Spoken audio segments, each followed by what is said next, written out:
Bog je stvorio čoveka da živi večno. Čitav univerzum, sva stvorenja i sve što je stvoreno, stvoreno je radi ljudi. Bog daje čoveku samo jednu zapovest koju je trebao da održi kako bi zadržao besmrtnu prirodu. Sotona, palo biće, otac laži, zavodi Adama i Evu lažima i oni krše jedinu zapovest koju su imali. Greh je začet.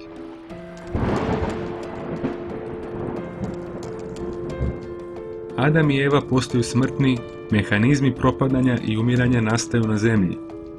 Kako je na zemlji bilo samo dva smrtna čoveka, smrtni ljudi mogu rađati samo smrtne ljude.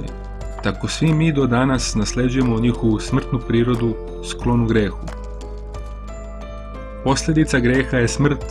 Samo jedan učinjen greh čoveka vodi u pakao, jer ako je Bog pravedan, mora na sudu osuditi, a potom i kazniti okrivljenog.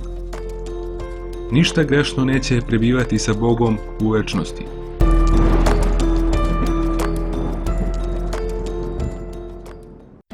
Pošto je Bog zavoleo čoveka, smilovao je se na sve ljude. Bog Otac šalje Sina na zemlju, jednu od tri Božje ličnosti, Isusa Hrista. Bog preuzima telo smrtnog čoveka koje je sklono grehu. Ali pošto je Bog, nije sagrešio ni jedanput, potpuno je bezgrešan. Kao takav mogao je platiti otkup, to jest kaznu za čitavo čovečanstvo, žrtva za sve ljude. Isus Hrist je prihvatio sve grehe čovečanstva na sebe, na krstu. Božji pravedni gnev se izliva na Hrista umjesto na nas. Isus Hrist umire za sve tvoje grehe, potom vaskrsava za tvoje opravdanje, kao dokaz da se smrt može pobjediti i kao dokaz da je Bog Otac prihvatio žrtvu svog Sina.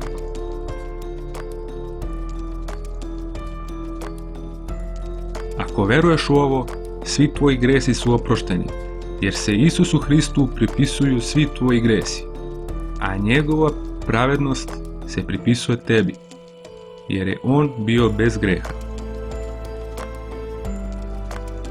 Na ovaj način imaš život večni, opravdan si pred Bogom, Božjom milošću kroz veru, ne delima da se niko ne pohvali.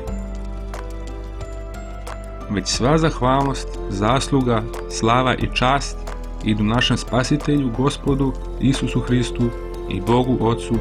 Amen.